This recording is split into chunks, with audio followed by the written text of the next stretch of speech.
Hello and welcome to the Introduction to HTML and CSS by 3D Buzz. My name is Nelson and I will be the instructor for this course. So what this course is it's going to be an introduction to HTML and CSS for designers and developers.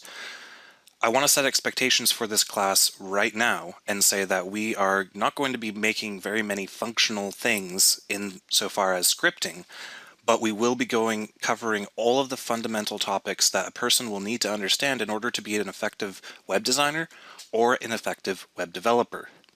Now, I know a lot of designers in the field think that they can get away with not understanding HTML and CSS and the technical side of web design, but I find in my experience, which is I've been a web developer for quite a few years now, that is really a downfall as far as designers go. It's really important to be able to understand HTML and CSS.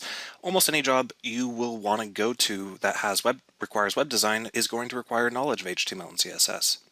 Now, the same thing goes for developers. I know a lot of web developers who, they're coders, they like writing code. I like writing code, but they don't give HTML and CSS the attention that those technologies deserve.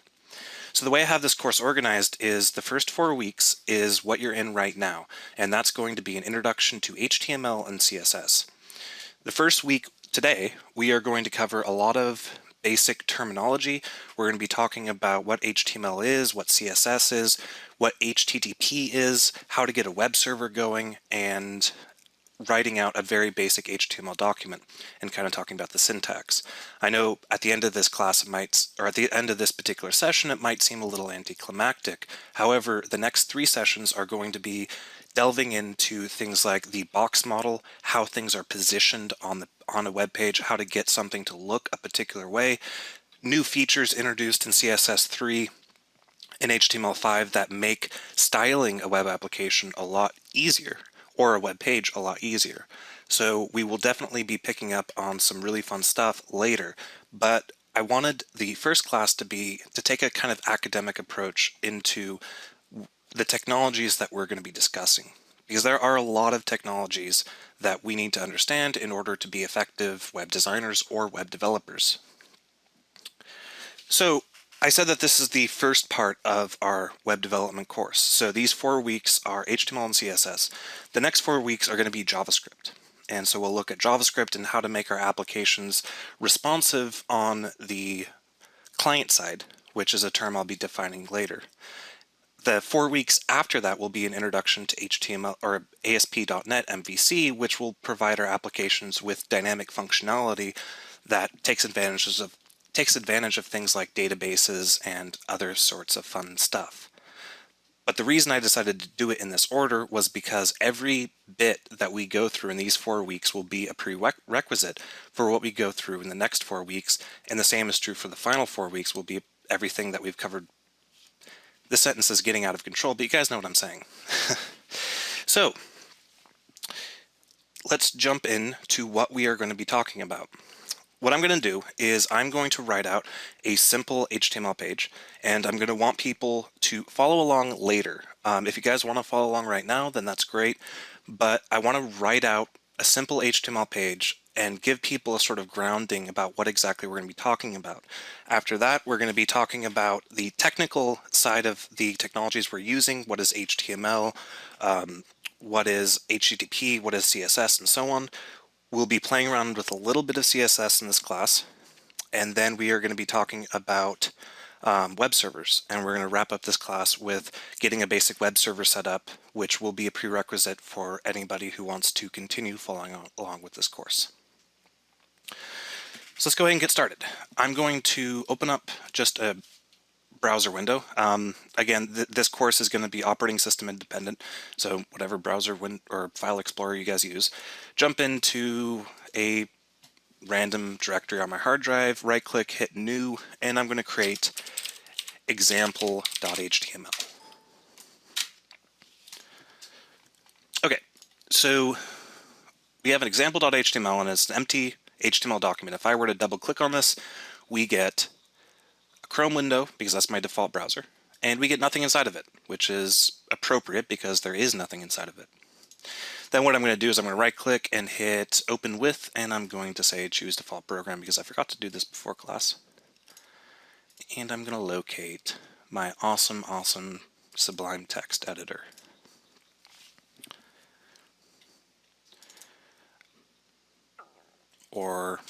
Okay, let me, there we go. And then I'm just going to click and drag and drop stuff and things.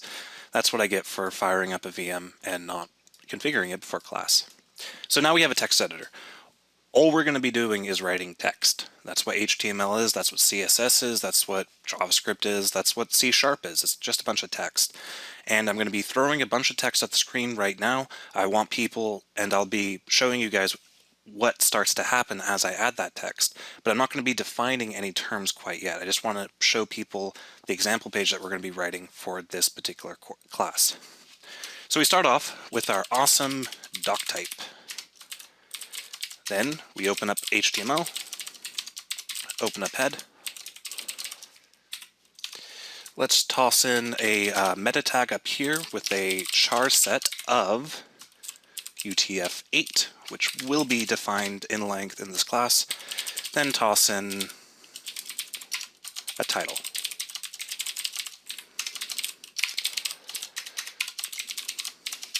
And here we have basically the minimum valid HTML document that you will ever see. If I were to refresh this page, the only interesting thing that happens is now we have a title of our document that says to do application. Jumping back into my text editor, let's fill out the body a little bit. So I'm going to start off with a header. I'm going to give my header an H1 tag and say my to-do application. Actually, no. To-do application. We'll talk about that as well.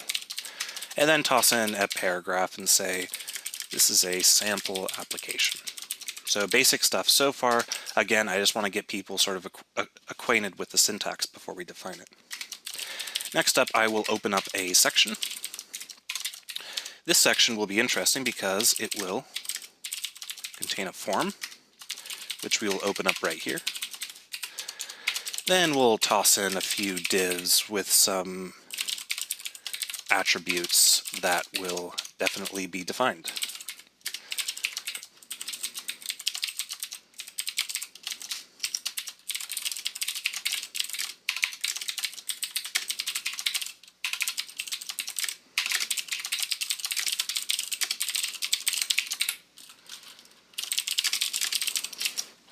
So we have a div with a label and an input. So far we have some HTML defined in our page, and if we jump back over into this, hit refresh, we have a form now. But don't get discouraged too yet. I want people to see what HTML is before we talk about what it does. So next up, we'll enter another form row. And also, that's kind of why I didn't want people to follow along right now, because this will look very, very alien to people, incredibly alien to people, which is good because that's what this class is all about. So next up, we will have a form row, and we'll stuff a label in it and give it a for list, and then say list, and then end the label. And then, how about put in a select list ID of list, and then toss in some options, value of today, option, blah, blah, blah. Tomorrow, future, tomorrow, future. Finally, we'll end this form out with a submit row, which I will define as a single element. Again, I'm typing in, or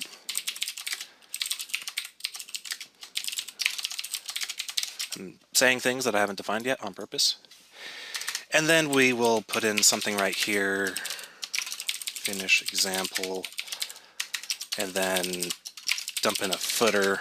And because I'm so proud of this particular page, I'm going to go ahead and copyright it, because I don't want anyone stealing my work.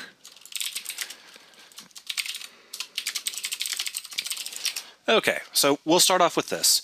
We will continue with this example a little bit later once we get some terms defined, but I wanted people to actually get a taste for what HTML looks like, how I'm formatting my code, and what to really expect us to be able to do. Because when I jump over into my browser window and hit refresh, we now have our header, a paragraph, another header, a form, and a footer. So that's really cool. But let's back out. What is HTML? HTML stands for Hypertext Markup Language, and there are two words within that acronym that are very important to understand, and one is hypertext and the other one is markup language. Hypertext is basically just text, plain old text, the kind of text you type into Notepad or an email or whatever, but it's annotated. And what I mean by annotated is we give bits of text special meaning by wrapping them in something called elements. Or sorry, we wrap them in tags and turn them into elements. So the whole goal of HTML is to express hypertext. And the goal of hypertext is to express text, but with additional things associated with that text. Like you'll notice right here, I have text, I have to-do application, but I've annotated it. Or another word for annotate is I've marked it up. I've marked it up with hypertext, which again brings us back to what HTML is. Hypertext markup language. So hypertext markup language was created by Tim Berners-Lee in 1991, I believe is when he published his first draft. And the goal of hypertext was initially to create interactive papers for CERN. CERN, which is that big organization that does a bunch of physics and stuff. I'm not a physicist, but I'm sure you guys all remember them for their recent experiment called the Large Hadron Collider. So Tim Berners-Lee decided that he wanted to write these academic papers and be able to express them in ways that weren't previously possible. He wanted to express them with hypermedia or hypertext, where he could annotate specific aspects of that text and make them sort of a rich document. Most importantly, he wanted to have links in between different documents so that you could define one document and then have another document that has some sort of link in between them. So he wanted to create this hypertext, and he did so in 1991. And he created the first web browser and the first web server. And the idea is that anybody on any computer who has a web browser that understands HTML can communicate with these web servers, and we could get the same result no matter where we are in the world. But as we all know, that stuff kind of really took off in the 90s. People realized that hypertext is such a powerful means of communication and expressing documents that, well, it became a sort of ubiquitous language on the internet. And you could argue that the World Wide Web is in large part responsible for the internet becoming what it is today. But there are a lot of things that happened in between 1991 and today. And people started to realize that they wanted to use the web for things a little bit more complicated than basic academic papers. So what they did is they expanded upon HTML and all of the related technologies under HTML to give us the kinds of experiences we can now have on the World Wide Web. I mean, take a look at BuzzNet. A lot of you people are in BuzzNet right now. BuzzNet is expressed entirely in HTML and CSS. That application that you're using right now is a combination of JavaScript, HTML, CSS, and a web server, and that's all it is. So people today want to create their own web applications and their own websites, or want to design web applications and websites. So we need to go back to the basics and talk about what is the fundamental building block of any web application, and that is HTML. HTML is a language that is understood by a web browser being something like Chrome. So HTML has a very interesting history. I don't want to spend a whole lot of time talking about it, but everybody knows nowadays, everybody's heard the word HTML5 and CSS3, and those are recent additions to HTML that have been put together by the W3C, or the World Wide Web Consortium. I don't know if I pronounced that word right, but I hopefully got it close enough to where you'll understand it. What those are, what HTML5 is and CSS3 are, is they're just extensions to what Tim Berners-Lee originally created with the original versions of HTML. HTML4 was standardized, I believe, in the late 90s and has been pretty much the de facto standard of HTML since then. Nowadays we have HTML5, which isn't actually completely standardized yet. Basically, we had a browser war or two browser wars. The first one was with Netscape and Internet Explorer, which caused a lot of great things to happen, but then everybody settled on Internet Explorer and web standards stagnated. In the last 4 years, 5 years maybe, we've had another browser war where other browser vendors such as Mozilla with Firefox or Google with Chrome decided to start creating a browser experience that was markedly better than what Internet Explorer had available. And then they took little bits and pieces from the working draft of HTML5 and started throwing them in their browsers. And then they've thrown enough of those little bits and pieces in their browsers that web developers are starting to use them, which forced Microsoft to catch up with their own browsers, and then just the whole thing happened, and yeah, it's kind of a mess. But what is good about that is now we have a whole array of new toys to play with, and that's what this class is going to talk about quite a bit. So again, HTML is really basically just a language of describing a document to the browser. It describes a document in the form of a hierarchy which you can see visually represented on the screen right now. For example, you'll notice that I have this little H1 doohickey in this header doohickey. The header doohickey is in the body doohickey, and the body doohickey is in the HTML doohickey. So we have a hierarchy of what are called elements. And an element is basically just a way to delineate our text by some sort of semantic.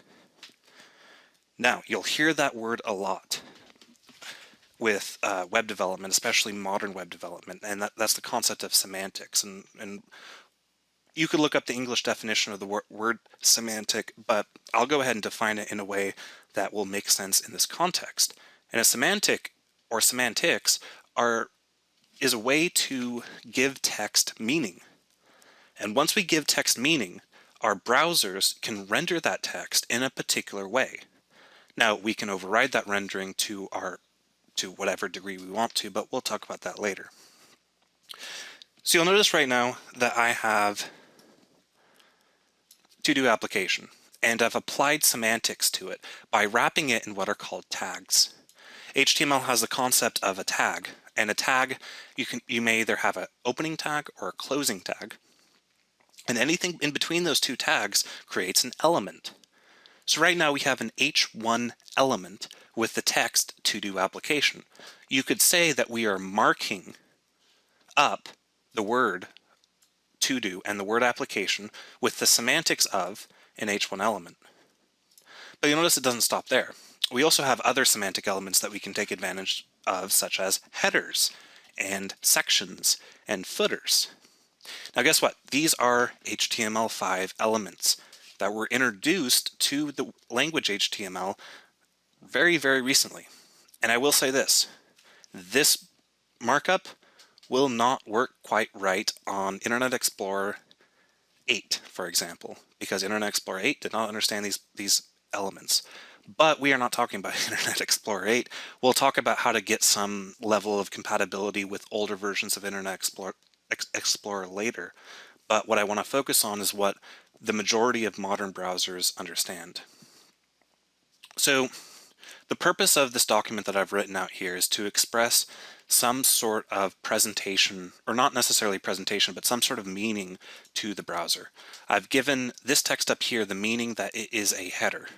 I've given this text down here the meaning it is a section, and I've given this text down here the meaning that it's a footer.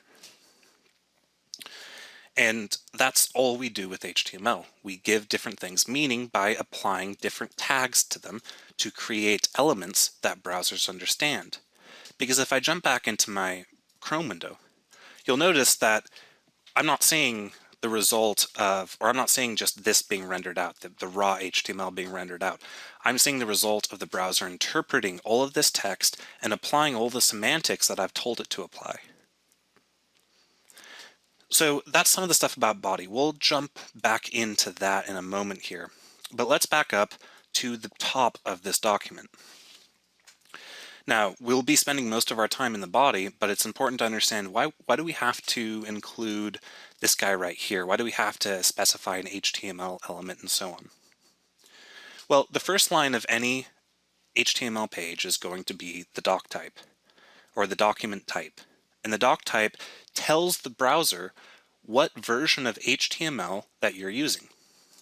There are a variety of different doc types available. You have the HTML4, HTML4 transitional, HTML4 iframe, you have the XHTML doc type family, and then you have the HTML5 doc type.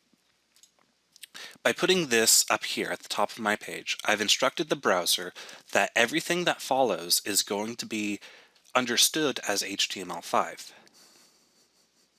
If I omit my doc type from right here, what we do is our browser enters what is called quirks mode. Quirks mode is something that it exists for historical reasons. Remember how I mentioned there was a big browser war first between Internet Explorer and Netflix, and then after that there was the huge thing with Firefox coming in, and then Google was like, wow, Firefox is really awesome, let's make Chrome, and then they made Chrome, and then Internet Explorer was like, ah, crap, we suck now, so we got to make Internet Explorer 9 and 10 and so on. And quirks mode was back when there wasn't much standardization about how HTML should be appropriately rendered by a browser. We never, ever, ever want to enter quirks mode. Again, to enter quirks mode, we remove our doc type. So what we want to do is we always want to specify doc type at the top of our document. And there is absolutely no reason as of right now, as of the modern web of 2013, to ever include a doc type other than what I have right here, with the exception of XHTML5, which I will talk about momentarily.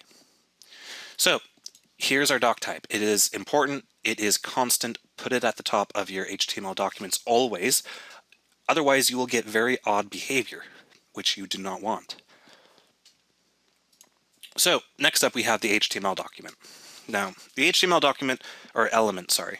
The HTML element is just what you do. Now, I could sit here and lecture you guys about Signal and XML and all the other kind of sort of related things that have to do with that HTML that were the reasons why we placed this here, but just take it for granted. We place the HTML element as the root node of our document. Now we get into something a little bit more interesting. We have a head and a body. So notice how everything in our document is enclosed in either a head or a body tag. Our head tag is, or our head element, is where we place all of our meta information about our page. What I mean by meta information is information that isn't really important to the meaning of the document, but is required for ancillary purposes. So, I mean, that's close enough. It's not a perfect definition, but I hope it works for you guys. What we have here are two elements inside of our head tag that give our document specific characteristics. I'll talk about this one second. So let's talk about the title first. The title element is, well, it's what makes the title appear. There's not a whole lot more to that. If I put in my application 123, jumped over here and hit F5, we would see my application 123. Not particularly interesting, but important to know. It's also important to know that the title element is required for standard HTML. If you do not have a title element, you are not writing standard HTML. So that's our title element. Again, it's in the form of text that is being marked up by these tags. So text that's marked up by tags equals an element. And that's what we have here. We have an element. So we see the first tag right here, second tag right here. They're related because this tag has absolutely no punctuation other than the name of the tag, whereas this tag has a slash at the end. That slash is important because it tells the browser or whoever is parsing this HTML, that this is the end tag of this element, and anything before this but after the begin tag is what's going to be considered to be the element. So yeah, we have an awesome title. Next up, we have a character set. Now, character sets are vital to understand in order to not get yourself in a situation where you will have odd behavior associated with your text.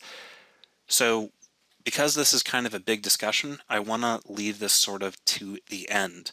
But I can assure you that if you do not understand what a character set is and you do not explicitly define your character set to be something sensible, your application will eventually blow up. But again, that's a little bit of another academic discussion that I don't want to get on a tangent to right now. Arguably the most important element of your HTML structure is your body. Your body is, think of it as this viewport. We're looking in a viewport right now, and we're looking at a viewport into our rendered application. Our browser picked up this HTML, rendered it, and stuck it in this viewport. And everything that's going to be presented inside of this viewport is going to be made available inside of the body element. So, pretty straightforward. Now, next up, we kind of are getting to the point where I just have to say I put it here because I wanted it to be here. And that's exactly what I did. I wanted a header. So what did I do? I opened up a header element by specifying a open tag for the header element. I know that sounds redundant, but I do want to get this terminology solidified in your guys' heads because tags and elements and that sort of stuff is really important to understand. Next up, we have our H1. We've already kind of talked about H1, but what is an H1? Well, if we ever want to define the sort of title of the current section of the page we are on, we use an H1 tag. An H1 tag is a header 1. There are 6 headers. We have H1, H2, H3, H4, H5, and H6, and we can use them to create a structure to our application. So for example, if I have a H1 up here to do application and then a following P tag, I might want a H2 right here and say about the application and so on, and then this is more stuff. So on and so on and so on. So we can use our H1s through H6s to create a structure for our document. Again, HTML is all about marking up our text and giving it semantics. That is it. We are giving meaning to text. We're not styling the text. We are not presenting it in any other way than the browser will present it at by default. And we are not adding functionality to the text by instructing the computer to do something. We are simply creating a document which contains text, and the text has semantics, and it has semantics because I've wrapped it in tags. So here's the H1, it's the header.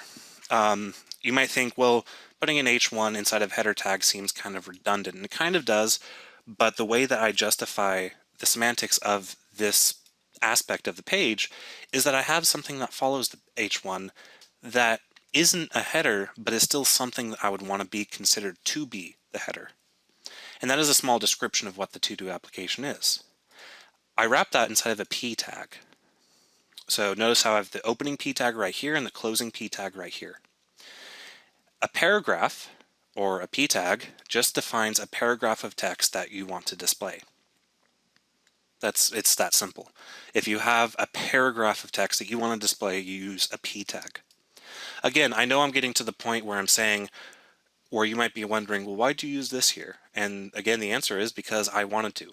I had a paragraph that I wanted to present to the user. And because I had a paragraph I wanted to present to the user, I wrapped it in the closest element at my disposal that matched the semantics of what I wanted to express. I wanted to express a paragraph, and the most semantically correct element to express a paragraph with is a paragraph tag, which is just P. So that's our header element. Everything inside of this header is considered to be the header of the application. You put a lot of fun stuff in headers like logos and navigation menus and stuff like that. I'm sure everybody is familiar with an application such as Facebook where you might have your top tabs where you have your little notification bar and search bar and all that stuff. That would be the header of the application. Next up, I defined a section. Now, a section in HTML is basically just a way to delineate a logical grouping of elements.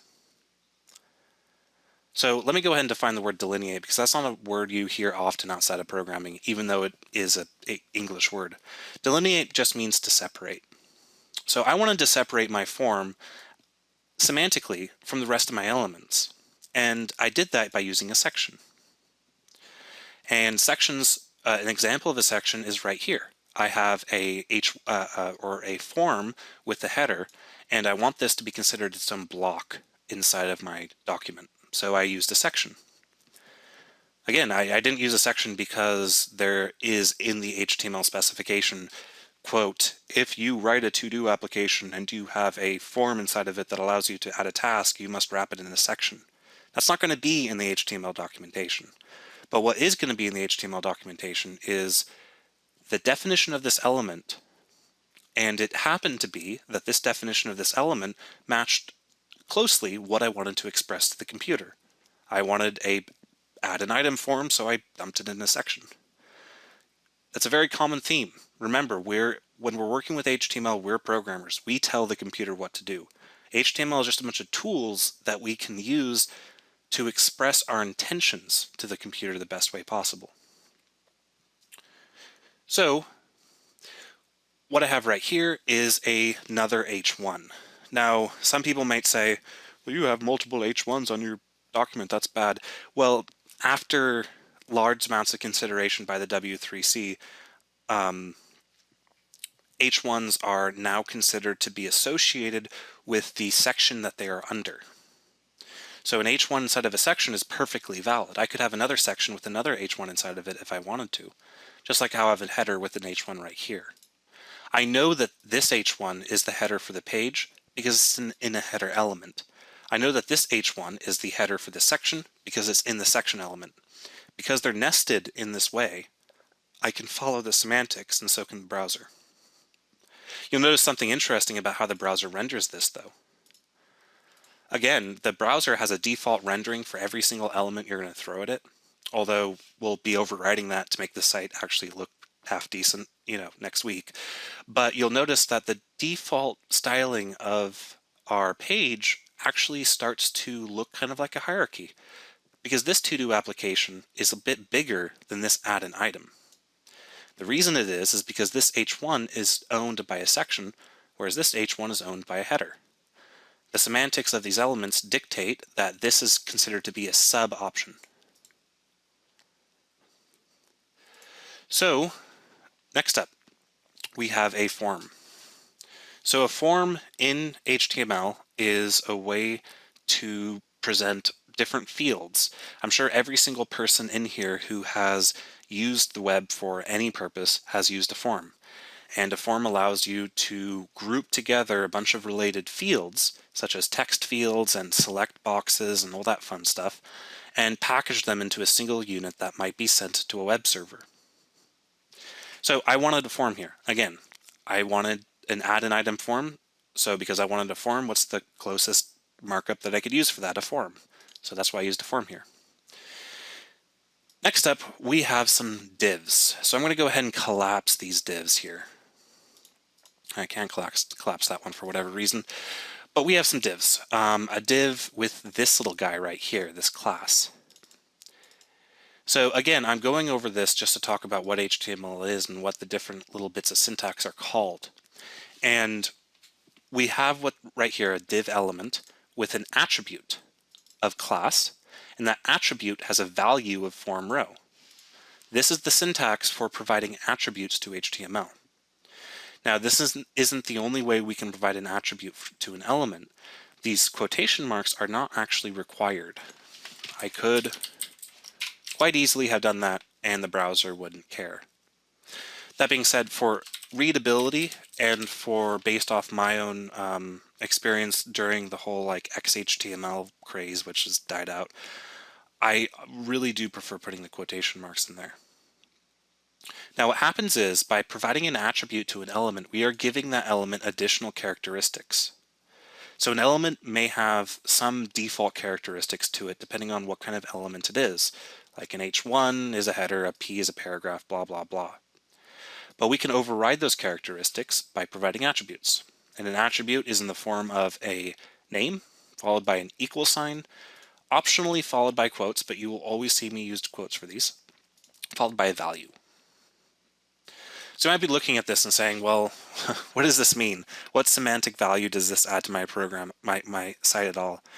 I threw in the div element in here for a specific reason, and that is because the div element does not actually provide any semantic value to our document whatsoever. A div element actually stands for divider, and we use div elements when there is no semantic markup that we can have at our disposal to express what we want to.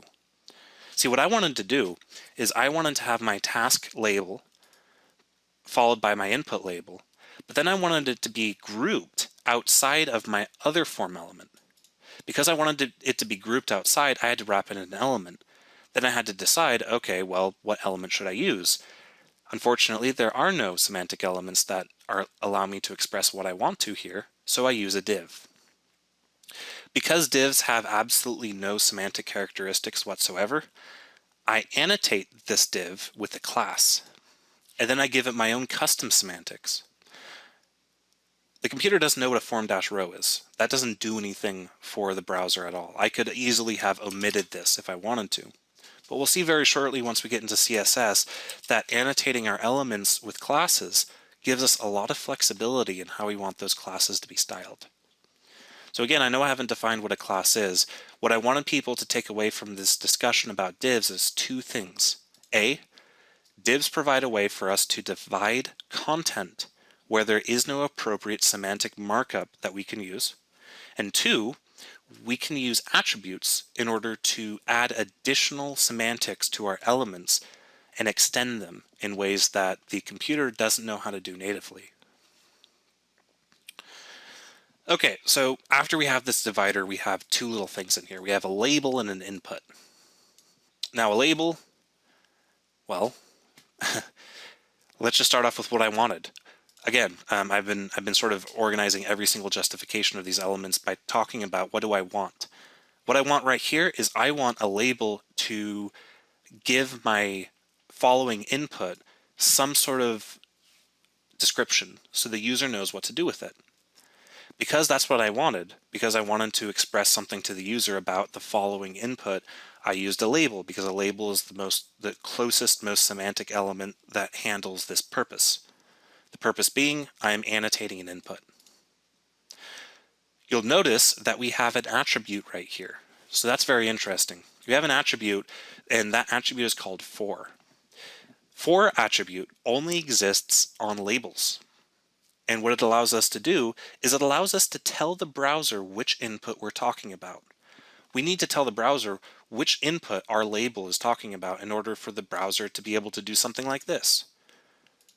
Watch when I jump over to my application and I click on the word task. You see when I click on the word task, it highlights my input right there? That's because I had added the for there. And again, the for just allows us to instruct the computer what label or input we're talking about. So next up we have an input. Now this is an interesting element for a variety of reasons. There's a lot to talk about on this line. You'll notice first of all I have a type equals text. Now there's a variety of different input types in HTML. We have text, we have checkboxes and radio buttons, we have emails and dates and all sorts of fun stuff. But right now I just wanted text, so I typed in type equals text. Again, this is an attribute that is modifying the behavior of the input. And in this case, it's modifying the behavior to present the type of input that I want the user to see. I want them to see a line of text, therefore I use the type equals text attribute. Now you'll notice these two guys. The name is very important because it tells the browser what name this data has in the context of this form. However, we're not going to be really talking a whole lot about form submission, so I don't want to get into it too much.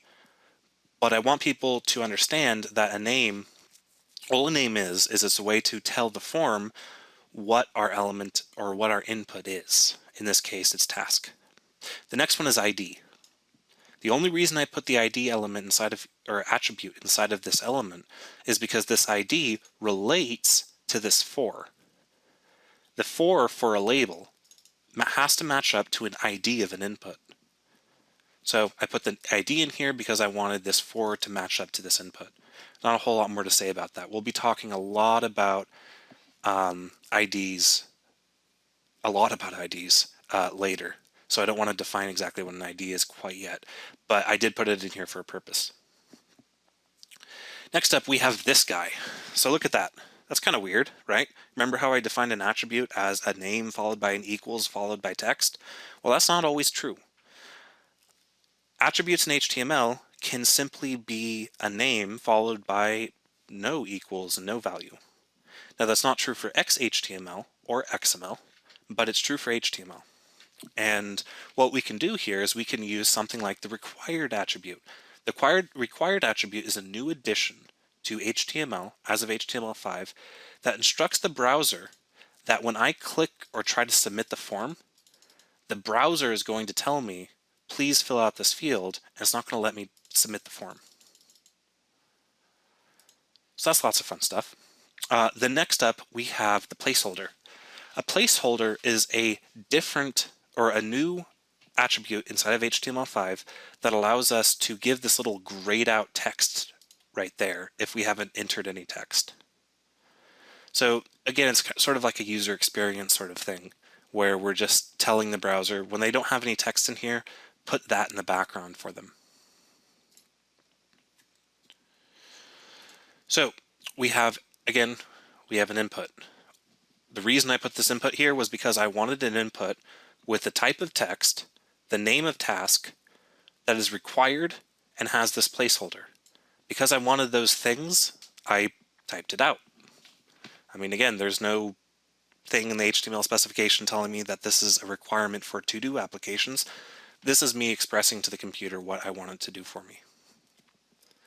So finally, we wrap up this div. So that is that div, that's that divider. I wanted to group my label and my input together, but there wasn't really any way to do that with semantic HTML. Next up, we enter another group. This is another div, and I've given a form row class, just like I did up here. That does nothing to the browser, but it will be something that I can take advantage of as a programmer later. We open up another label, and this time we give it the label of list for list. Then we open up a select. Now selects are lots of fun. Those are basically just drop downs. So when we have a select, we get a drop down. Select elements may only contain option elements, and those option elements may have a value attribute and text inside of them. So that's something that is part of the specification of HTML, because some elements can't be inside other elements, and some elements can only have some elements inside of them. And with a select element, you may only have option elements inside of them. Well, I don't want to get too complicated, but let's just say one of the elements you couldn't put a div in here, for example, is what I'm trying to say. We could get onto a huge amount of tangents with option groups and all that fun stuff, but that isn't really required right now. What's important to know in this case is that these option elements could not exist outside of a select element. I guess that's a better way of putting what I was trying to express. So because this select element owns these option elements, it uses these option elements to modify how the select list appears in the browser. So as you'll notice, if I click on this dropdown, I get these three options. I get these three options because I told the computer I wanted these three options. If I had no options inside of the select list, and I jump back into the browser, now it's a really empty, not very useful list that doesn't really do anything. So yeah. Alrighty, so here's our select. We'll get into form elements a lot later, mainly in the JavaScript class, but I wanted to show you guys these because they provide a great example of some of the language of HTML and the terminology that you need to understand. Next up, we have another divider, but this divider I'm calling submit row, and we'll see why that's important very soon. However, I did want to show an example of using a div with a class because that's something you will see a lot. Inside of our div, we have an input of type submit with a value of add task. What does this do? Well, we can look at what it does. It creates a button with the text inside of it, add task. Most importantly, when I click on this button, well, it's not going to let me, but when I click on this button, our form becomes submitted.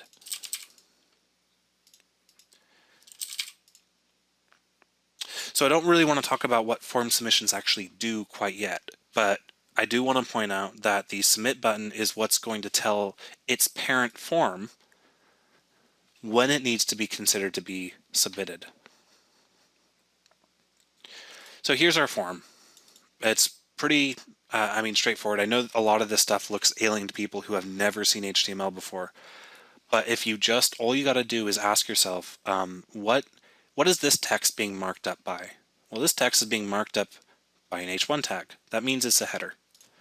What is this text being marked up by? Well, it's being marked up by a label, but it's a little bit more complicated than that. It's being marked up by a label for the task field. So when reading HTML, you really have to sort of see the structure in your mind, which is why I've indented things the way I have. The browser actually does not care anything about indentation. This would be perfectly valid HTML that would be rendered by the browser just fine, as you can see. However, that makes it very difficult for the programmer or for the designer to be able to quickly navigate the code. Because by providing proper indentation, we can immediately see which element owns which other element. So we know that the H1 is owned by the section. We know that the input is owned by the div, and the div is owned by the form, and so on. We have a hierarchy. So that's our form. And down here, we have an example of a comment. A comment is something that is ignored by the browser. It's something that we can put in for our own purposes. It's ignored by the browser, it's not displayed, it's not rendered, it doesn't affect anything. So that's a comment. Almost every programming language that I know of supports having comments, and that's what they look like in HTML. Not a whole lot to say about it. Finally, we end our body tag with a footer. Why did I use a footer? Well, I used a footer because I wanted to display my copyright notice, and the closest semantic element to display a copyright notice at the bottom of the page is a footer, because that's actually what it's called. It's called a footer, so I used a footer. So yeah, so that's about it as far as this page. What I'm going to do really quickly here is I'm going to finish out the example and actually show some data being presented by our application. Remember, HTML is all about presenting structured data to the browser. It's not about styling. It's not about making something look a certain way. It's not about creating headers and, it's not about creating visual headers, I should say, and visual navigation bars and drop-down menus and interactivity and all that fun stuff. That's not what HTML is about. HTML is about presenting data. So let's present some data. Right now we don't have a whole lot of data we're presenting. We just have this nice little form right here. But let's bring in something a little bit more interesting. The data I want to represent is the view of my to-do application. So I'll start off with another section. Inside of this section, I will give it a header of to do today. Inside of this, I'm going to open up something called an OL. Talk about what that means in a moment. With an li, with a del. Let's throw in another del for fun. Seriously, the first time I wrote a HTML, it was actually lots of fun for me because as you'll see, we're just expressing this text to the computer. We go back to our browser, we refresh, and it's there. It's actually lots of fun. That's why I very much encourage people. In fact, it'll be a requirement to type out this example for homework, because I think that'll solidify a lot of people's feelings about HTML. So here's our to-do today. We have an H1, an OL, an LI, and some DELs. I'll talk about that in a moment here after I finish my next two sections. And we look at how this gets presented to us in the browser.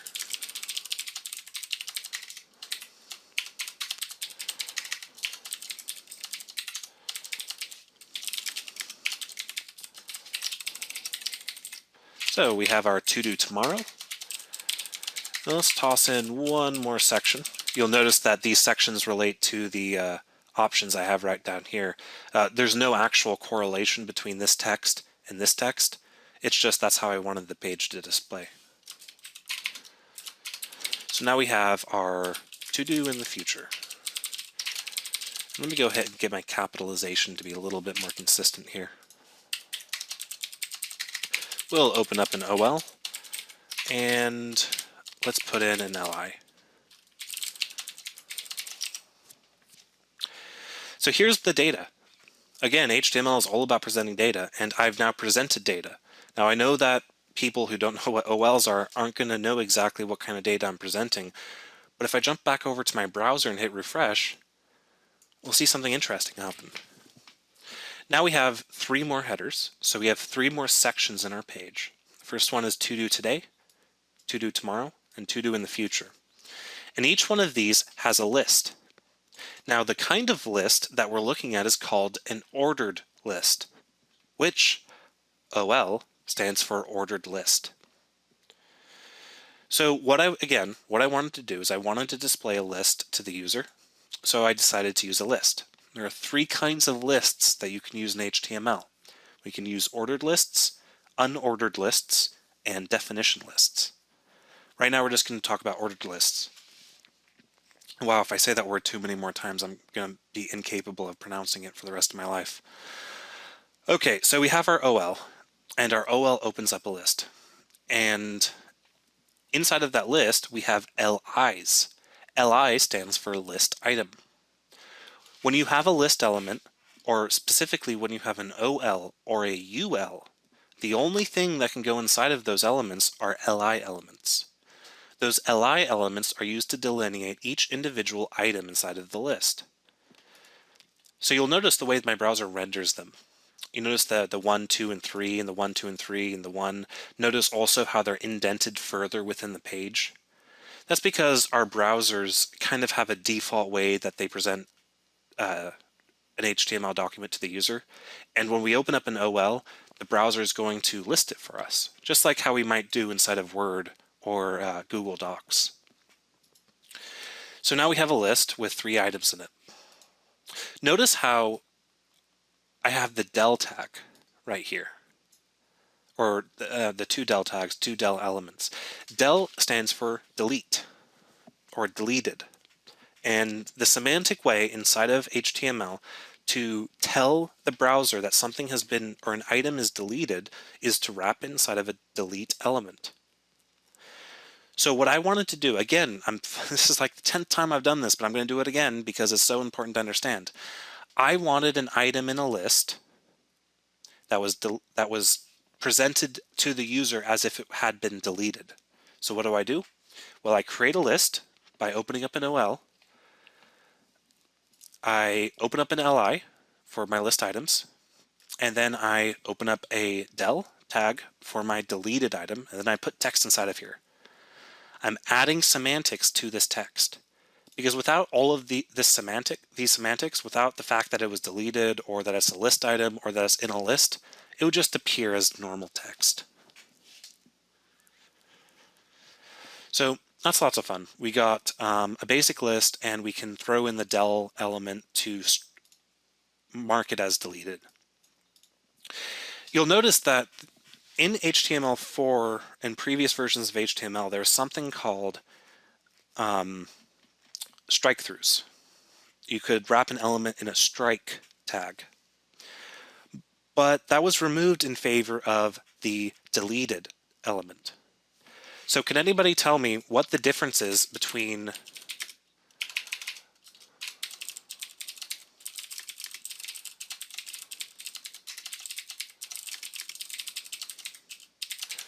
Can anybody tell me what the difference is between these two elements? If I jump back over here, they both render the exact same. Notice how the browser adds that strike through. But can anybody tell me what the big reason that these two things are different, and the fact that we should prefer the del element over the strike element? No, it's not about shorter. It's about semantics. What does the strike element do? Well, the strike element strikes through the text. That is a presentational thing. That is describing the presentation of something. That is telling the browser that I want this very specific style to be provided to this specific piece of text. The deleted element says something different. The deleted element does not talk about presentation. It just says this element has been deleted. And the browser will have a default styling for that, yes. But it's important because it's a completely different approach philosophically to writing our HTML. This one forces us to think in presentational terms, whereas this one forces us to think in semantic terms. So this one makes more sense to our program.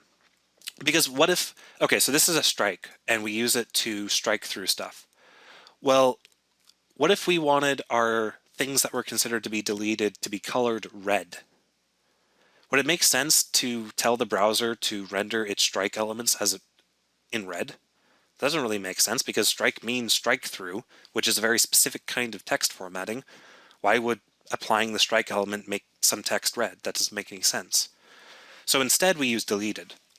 Yes, the deleted will default render with a strike through. But if we overrided that behavior so that all deleted elements appeared in red instead of having a strike through, that makes a lot more sense semantically to us as the developers. So I just wanted to point that out. So we have the deleted element. We also have stuff like the bold element and the italic element, which are also either repurposed or removed. If you want to make something bold, what you should do, let's say we wanted to mark our item 3 as important. Well, what's the best way to mark something as important in HTML? The best way to do that is through strong. By using the strong element, we are informing the browser that this text inside of here is important. Now you'll notice that the default behavior of a browser is to turn it bold. But the word strong has nothing to do with bolded text. We can override the strong value or the strong element to be presented however we want. Right, deleted is semantic and strike is styling. Which again, we haven't even talked about styling yet, because styling is what we're going to be focusing the majority of this 4-week class on, but today is all about HTML.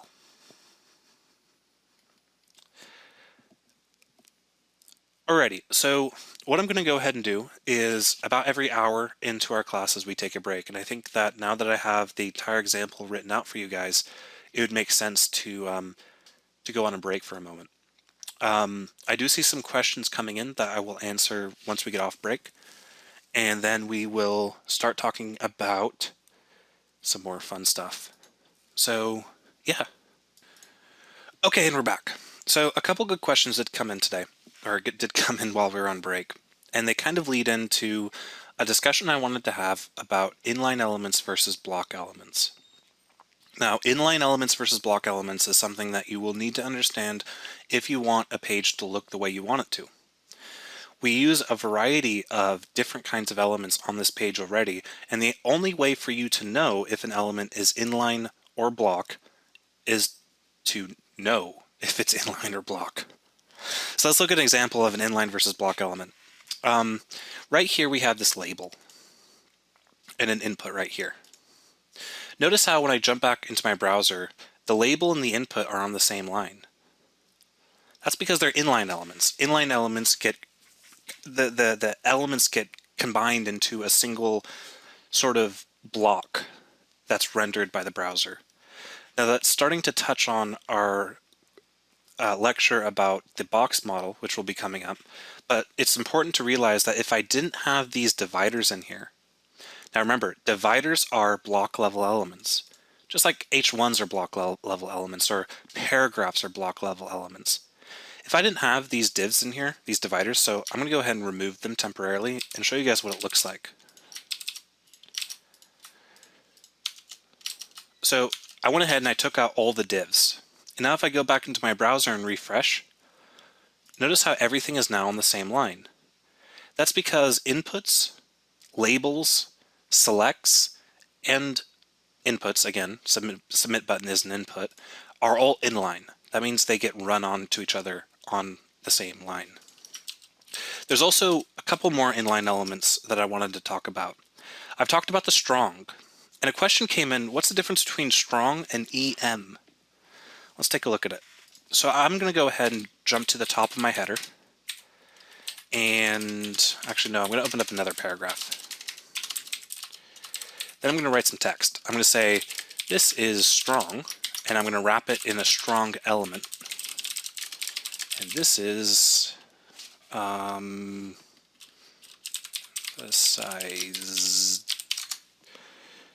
emphasized. Sweet. Anybody who knows me personally will know what I just did. Okay, so we have two awesome elements that are inline. Strong is inline and EM is inline. What is EM? Well, EM stands for emphasize. And if I go back into my browser window and hit refresh, look at how the text gets rendered. We get this is strong and this is emphasized. The difference between strong and emphasized is more about the strength of your emphasis.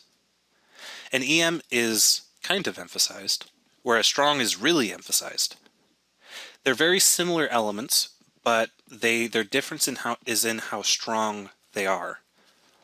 Now you'll notice that in the browser window, the default styling for EM is to italicize the text, whereas the default styling for a strong element is to boldify the text. Again, we can override that to whatever we want, but that's just the defaults for most browsers. So again, we have a strong element and an EM element. They both do very similar things. It's just the level of emphasis that you want. But it does show a very good example of two inline elements that we can use inside of a block level element. Again, P is block level. We know it's block level because these two P tags are on different lines of the document. So yeah, I just wanted to point that out for everyone real fast because there were a few questions about it. So before we get on to CSS, let's talk about how do we know what elements there are in HTML? Well, fortunately for me, I've been doing web development for 4 or 5 years or so. And so I've kind of had the benefit of watching as HTML5 grew, and every time there's a new element, there'll be a blog post about it or something. But unfortunately, I mean, most of you here are pretty new to this stuff, and you're going to kind of want to get acquainted with what's out there. The best reference that I can show you guys for anything that's related to HTML, JavaScript, or CSS is MDN. Now, MDN is the Mozilla Developer Network. And inside of MDN, you have a lot of documentation about everything you could possibly want to know about web-related technology. So if you want to know what are all the elements that you can use in HTML, just go to the MDN and click on HTML. And if you scroll down a little bit, you'll have an HTML element reference. If you click on that, you get a nice listing of all the awesome elements that you can use inside of HTML. So notice how some of them are grayed out, like strike is grayed out, or font is grayed out, and center is grayed out, and acronym is grayed out. Those are tags that have been removed from HTML. You'll also notice this little 5 icon by some of these elements. That means they have been introduced by HTML5. So that's lots of fun.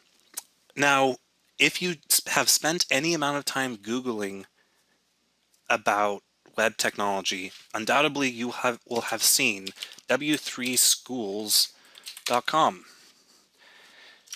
Now, W3 Schools is not a bad, it's not terrible, I guess you could say. There's a lot of useful information that I find myself running into through Google, and I click on it and it'll tell me what I need to know and I'll move on. But I would be very careful with this particular website. They've gotten a lot better over the years, but just kind of keep an eye on it. If you want to know something definitively, I would highly suggest the MDN over any other reference. There's also some references or some good references on MSDN.com or the Microsoft Development Network, but MDN seems to be, or it seems to have become the sort of definitive web reference on the internet. All right, so that is the MDN. So keep that in the back of your mind if you ever want to know if there's a better element to do something with. So let's go ahead and talk about CSS, because a lot of people have been asking, how do you override how something looks like? And that's kind of what the entire class, these 4 weeks, is all going to be about. But it would be kind of criminal for me in the first week to sit here and talk only about HTML and not even point out where we're going to be moving to for the rest of the weeks. Now, we will be using HTML, obviously, so everything we talked about today is absolutely vital. But we're going to be focusing on another technology, and that technology is called CSS. CSS stands for Cascading Style Sheets, and what it's used for is it's used to have a HTML document and make it look like something else. I can actually show you a pretty good example right now. Let's use the MDN as an example. I have Firefox installed on this guy, so I can go ahead and jump over here and let's take a look at the MDN in Firefox. So look how it looks really nice and has some cool little drop downs and has some interactivity in it and all that fun stuff. Well, guess what? This is all just HTML, and I can prove it to you guys by going to the Firefox menu, or great, they moved it, by hitting Alt, going to View, Page Style, No Style. This is what the MDN looks like. That pretty little page you just saw with all the fancy little typography and headers and footers and all this cool stuff. This is actually what it looks like to the computer. So as you can see, that entire page at the end of the day is really just this document, this HTML document that has been styled by CSS to make it look a particular way.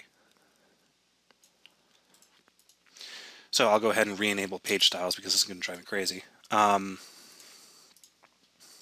So that's what it looks like, again, with its styles applied to it. So what we're going to be talking about is, throughout most of this class, is how to turn an HTML document into something that looks like this. I'm not going to be getting into CSS too much here in today's class. We'll be talking a lot about CSS next week, but I wanted to leave people with something a little bit fun to play with. So let's add a style sheet to our document. The easiest way to add a style sheet to our document is to create a style element. Notice how I created the style element in the head element. That is a requirement. You do not want to put your style elements anywhere else other than your head element. Inside of your style element, you can place CSS. CSS is basically just a group of rules, and a rule is a selector and a list of properties. Basically, throughout the rest of this class, we're going to be talking about all the different kinds of selectors we have and all the different kind of properties we have, but let's keep things simple. What I want to do is I want my form to look a little bit more interesting. Right now it's kind of boring. There's no real delineation between these different things other than a line break, and it's kind of, yeah, I don't really like it. What I want to do is I want to make the form a little bit easier to know the difference between these different fields. So let's do that.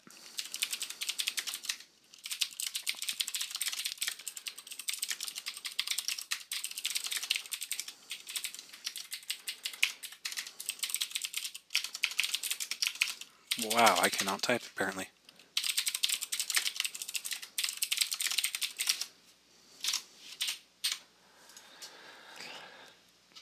All right, so what did I just do? Well, I added a style sheet to my page. I instructed the browser to render out my elements a little bit differently. And with enough rules, enough style sheet rules, you can make this application look as pretty as you want it to look. So let's break down what exactly I did. Well, I created 2 rules. Each rule has a selector, followed by an open curly brace, followed by a closed curly brace. And inside the curly braces, we have properties. So what's the selector do? Well, the selector says, I want anything that matches this syntax to be styled with these properties. So what did I do? I selected by a class name. If you recall, down here on line 30, we have a divider that has the class attribute, and the class attribute is set to form-row. Because I've given this a class name, I can now select it with CSS, and I can make any occurrence of an element with the form row class have a border bottom and a padding. Now, and in this case, I added a background and a padding. We will leave the the lecture about how we specify colors, what padding is, how we specify padding even, to next week. But I just wanted to show an example of this. The final bit of CSS I want to add is somebody asked me, how do we get the browser to have our deletes be different? Again, what if I didn't want my delete elements to look like text that has strike through? What if I wanted my delete elements to have the color red without a strike through? So let's go ahead and do that. What I'm going to do is I'm going to instruct the browser, anytime you see a delete element, I want you to have the color of red, and I want to give you a text decoration of none. By going back to the page and refreshing, we have now changed how our delete elements display to the browser.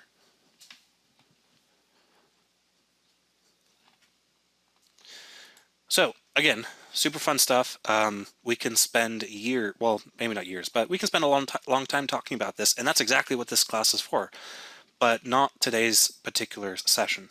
Today's session has all been about HTML and how we use HTML to define the structure of our document. To clarify something real fast, it's very common for people to override the styling for strongs and EMs. Remember, EM is the emphasis tag. And what you can do with that is you could certainly make all your strongs look like EMs, or all your EMs look like strongs, or you could make your strongs look like, in reality, you could do whatever you want. With CSS is so incredibly powerful, I could make this strong element animated and dance around the screen if I wanted to, just with using CSS. But that's the kind of stuff that we're going to be playing with a little bit later here.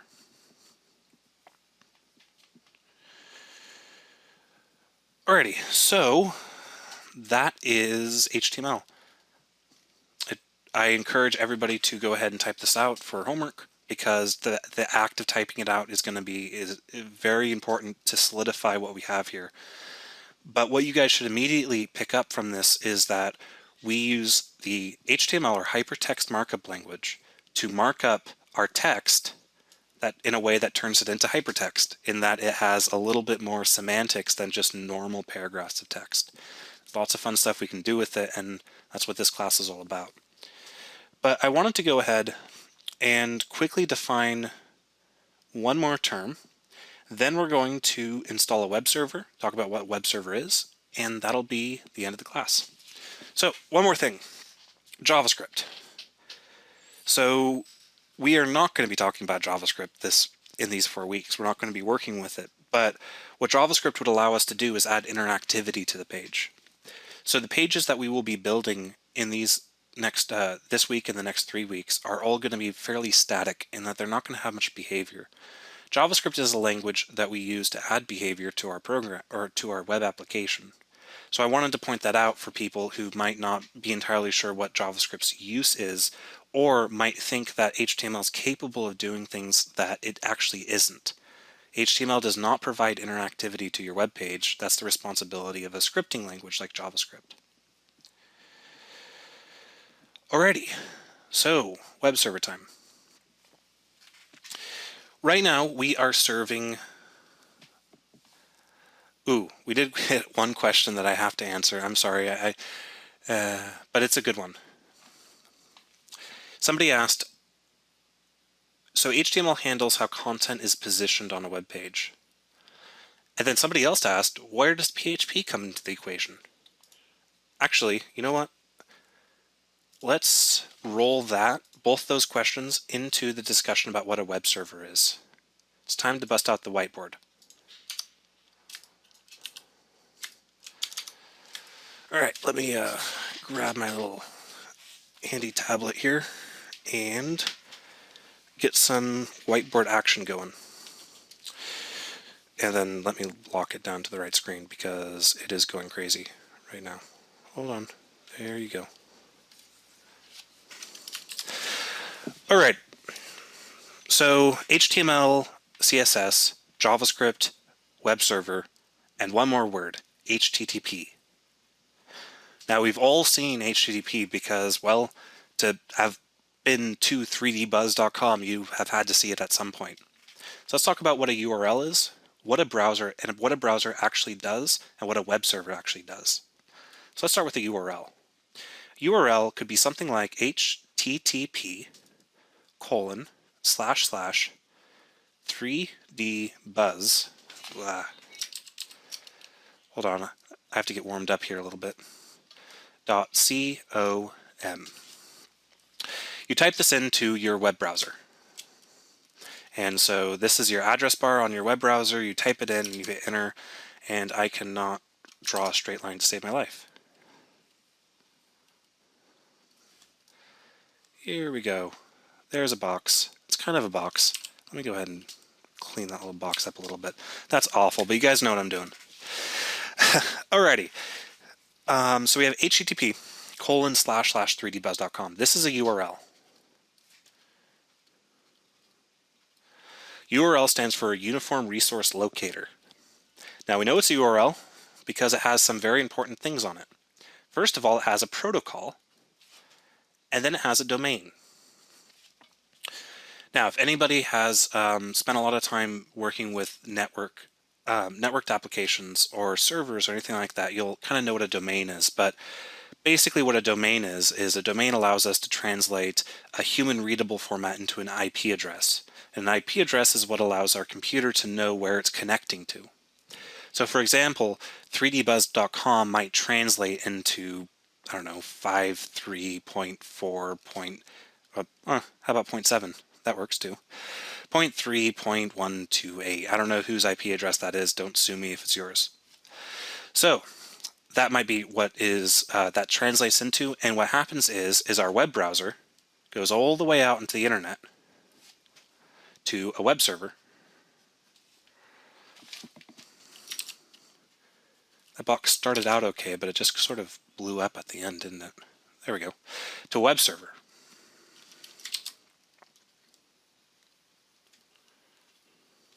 Somewhere on the internet. Am I the only one who went to ping that? Again, don't sue me. Okay, so when we're on our browser, we type in a URL. The URL has two things, a protocol and a domain, or an IP address. And the domain gets translated into an IP address if that's what we have. And then our browser sends a request to our web server. Well, how does our browser know how to talk to a web server? Remember, a web server, let me go ahead and dash this line here because in reality, this is over the internet. This could go all the way to China for all we know. 3dbuzz is actually located in Texas. But the point is that our web browser goes out onto the internet, knows where to go on the internet because we gave it a domain, which turned into an IP address, and it talks to the web server, but it needs to know how to talk to the web server. So that's where our protocol comes in. That's where this guy comes in, HTTP. Hypertext Transfer Protocol is what HTTP stands for. Hypertext Transfer Protocol is a protocol for transporting hypertext. And I know I just took that entire acronym, expanded it, rearranged it, and then used it as the sentence to define it, but it's exactly what happens. Hypertext Transfer Protocol, or HTTP, is a protocol. It's a language that our web browsers understand and our web servers understand. So again, this is our browser, and this is our server. When we use HTTP, what we do is we send an HTTP request. An HTTP request is a very specific form of text that allows our web browser to request information from our web server. So what happens when we send an HTTP request to a server? Our browser is now communicating with the server with the format of HTTP. Our web server is going to do something. Well, that's where our server-side languages come into play, like PHP or ASP.NET or whatever. Let's say that this particular web server is built with PHP.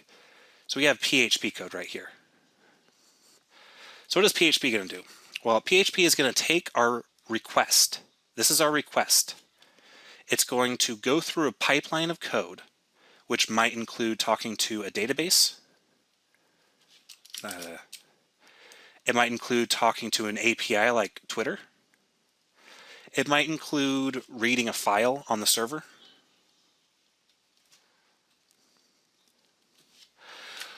But the most important thing that it does is it takes this HTTP request that our browser generated and it turns it into an HTTP response. An HTTP response, actually I'm going to draw that over here instead just to be consistent with my diagram. An HTTP response is sent over the wire, over the internet, all the way back to our browser. And then our browser takes that response and displays a web page. So this creates a response. This is the request. So what happens is our browser sends a request to a web server. Let's say we have PHP. That PHP server might do something like reading from a database, writing to an API, reading or writing to a file. It then constructs a response. That response then gets displayed inside of our browser. Almost all of that time, or all of the time that we will be writing code or web pages, the response will contain HTML. This HTML is inside of this response. The purpose of PHP, in a very general sense of the word, is to take a request from a browser, turn it into HTML, and give it back. When the HTML gets packaged into a response, our browser then renders it. And we get a web page. So, again, our browser initiates a request by using a URL. A URL contains a protocol and a domain, typically. It could also contain a port or an IP address. It shoots that request off into a web server. That web server may talk to a database or an API or some file input-output. It may do a bunch of different things. We don't really know what it does. The important thing is that it spits out a response. And that response packet typically contains HTML. If it does contain HTML, our browser will render it. So that's how the data gets from our browser to the web server, then back again to our browser. It's a protocol that's very well established. However, we also have different aspects that make up a page. So we have the data, then we also have the styling and the behavior. So let's go ahead and break out an HTML or a single document. Let's go ahead and break it out and get Photoshop to allow me to translate this properly. There we go. Typically, we have HTML, which contains our data, CSS, which contains our styling. So a CSS document tells the HTML document how it should look. Then we also have JavaScript, which is another file, multiple files, or embedded straight into the HTML that tells the HTML how to behave. And all these different things, the HTML, CSS, and JavaScript, all get served from a web server, and that web server can perform whatever logic that it wants to. HTML can optionally contain CSS inside of it or JavaScript inside of it, or those could be in separate files. We'll talk about them being in separate files next week. So again, there's a big divide right here. Let me go ahead and put in another horribly unstraight line. And that is what the browser sees and what the server sees. The whole point of a server is to just spit out HTML so that our browser can render it.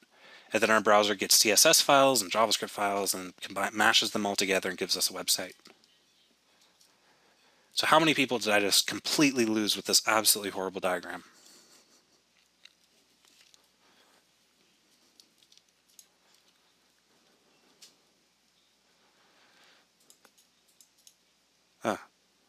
Apparently it wasn't that bad.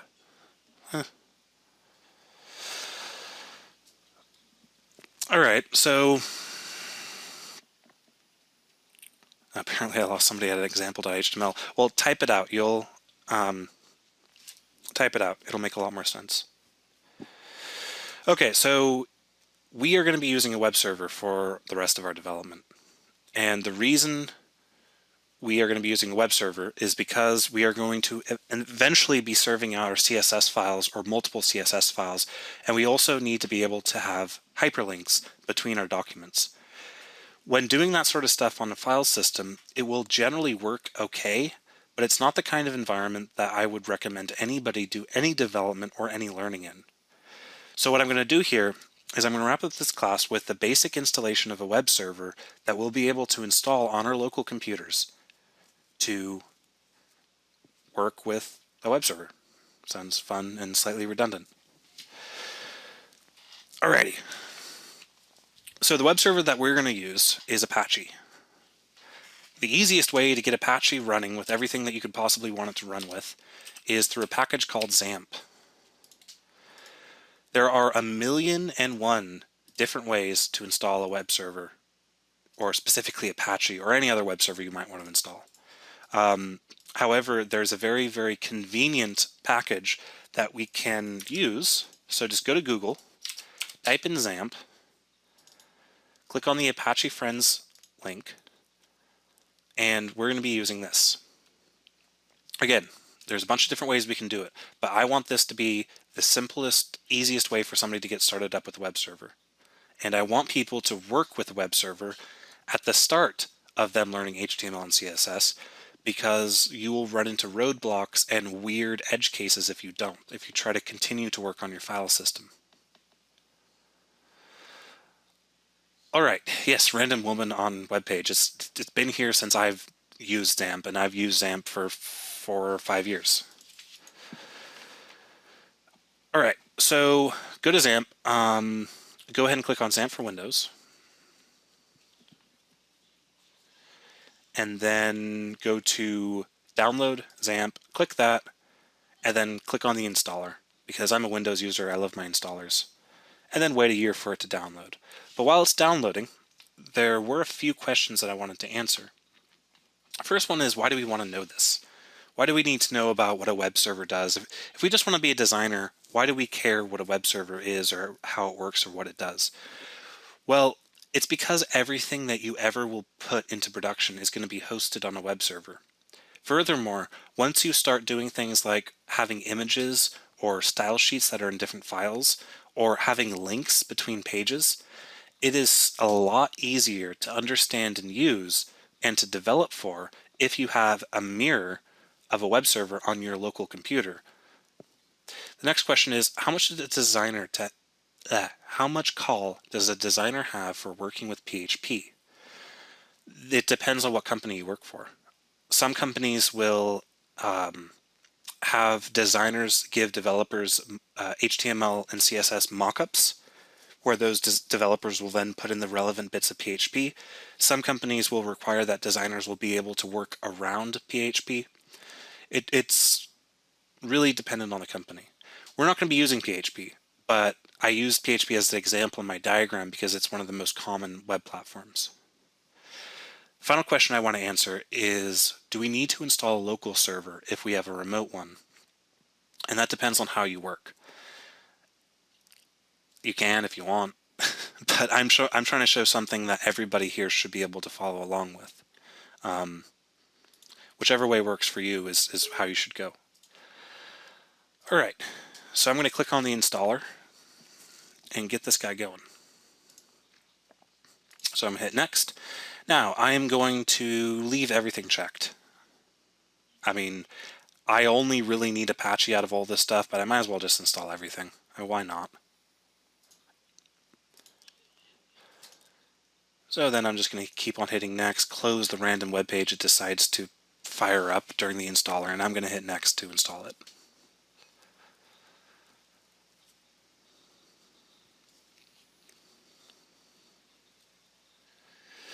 But yeah, I highly recommend that people, again, that's what we're going to be working on, and that's why I wanted to wrap this class up with a basic installation of a web server, so that next week, once we start getting into more complicated things like hyperlinks and resources, it'll be easier to follow along with.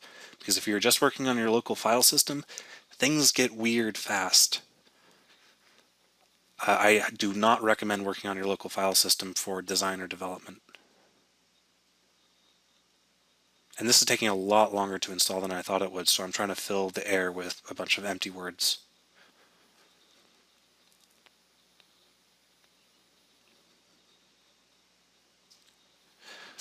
What I mean by local file system is, notice how I just dumped example.html right down here, and then I opened it up in Chrome. Look at the URL. The URL is file://c users Nelson's documents classes HTML example.html. That's kind of nasty. Then that's an example of serving a file from your local file system. When you serve files from your local file system, you run into permissions issues, you run into issues with relative versus absolute pathing and all that fun stuff. It is not worth it, even when you're a beginner. As far as XAMPP is very lightweight. If you're worried about having too much, not having enough room on your computer, I believe the actual thing, what is it? It's only 96 megs.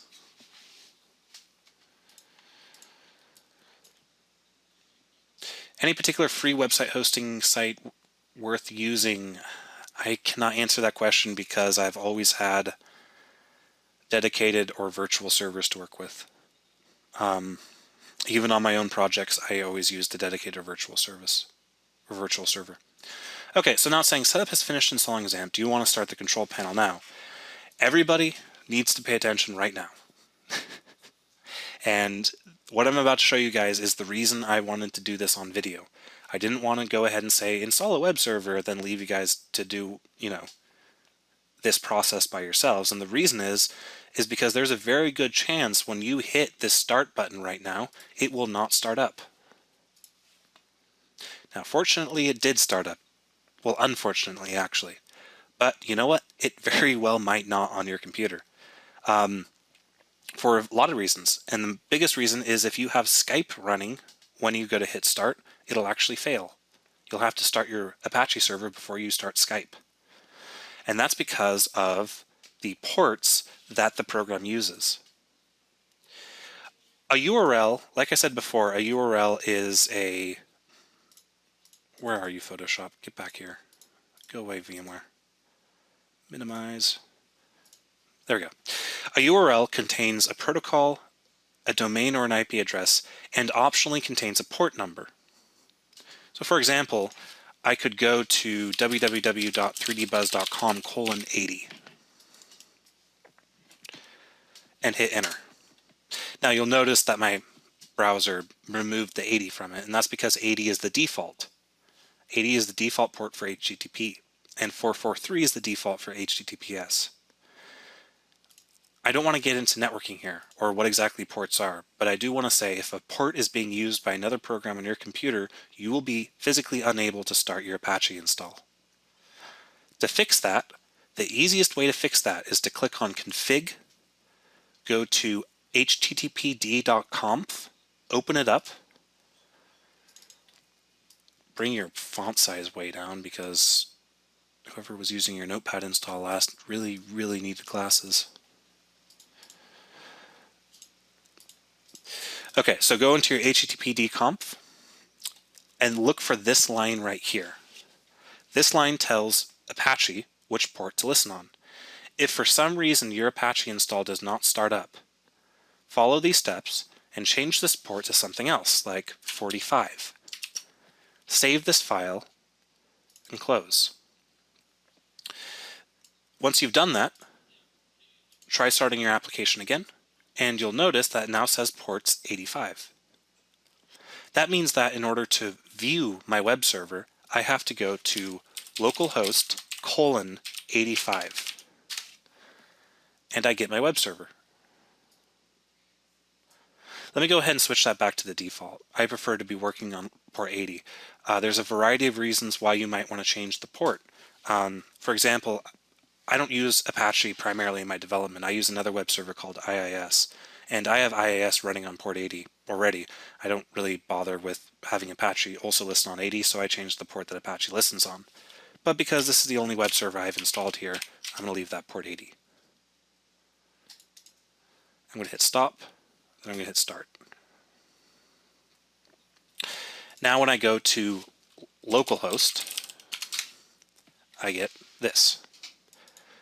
It might be a good idea to point out what localhost is. What is localhost? All localhost is an alias for 127.0.0.1. 127.0.0.1 is called your loopback adapter, and that just means it'll point to your current computer. Make sure also, one more quick note for all you Windows users out there, start your XAMPP control panel as an administrator. You want to make sure to do that, otherwise it might not start up properly. But all that complicated stuff aside, I promise that none of this will be that complicated for the rest of the class. I mean, this is a highly technical thing that I very much encourage people to get familiar with because, well, it's just important to be familiar with. So how do we dump a file on our web server? Well, it's actually really easy to do. If we open up our C drive where we installed XAMPP to, there's a folder called XAMPP. Inside of it, there's a folder called htdocs. If I open up htdocs, I get a bunch of stuff. That stuff is actually what I'm looking at right here. Well, I actually could care less about this stuff, so I'm going to delete it. And it's gone. And now when I go back to my local host, I get an empty directory listing. And that's exactly what I want. Inside of htdocs, I'm going to create a folder called week 1. Then I'm going to find that HTML document I created and paste it in there.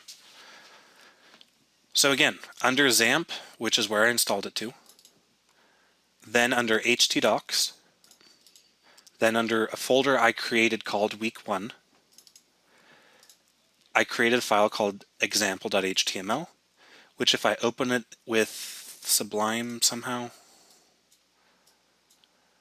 I get my HTML document. Now watch this. If I go to 127.0.0.1 or localhost /week1/example.html, I now get my page served through my browser, or served through my server. And we can see that because the URL is now http:// which is hidden by default with Chrome, localhost /week1/example.html.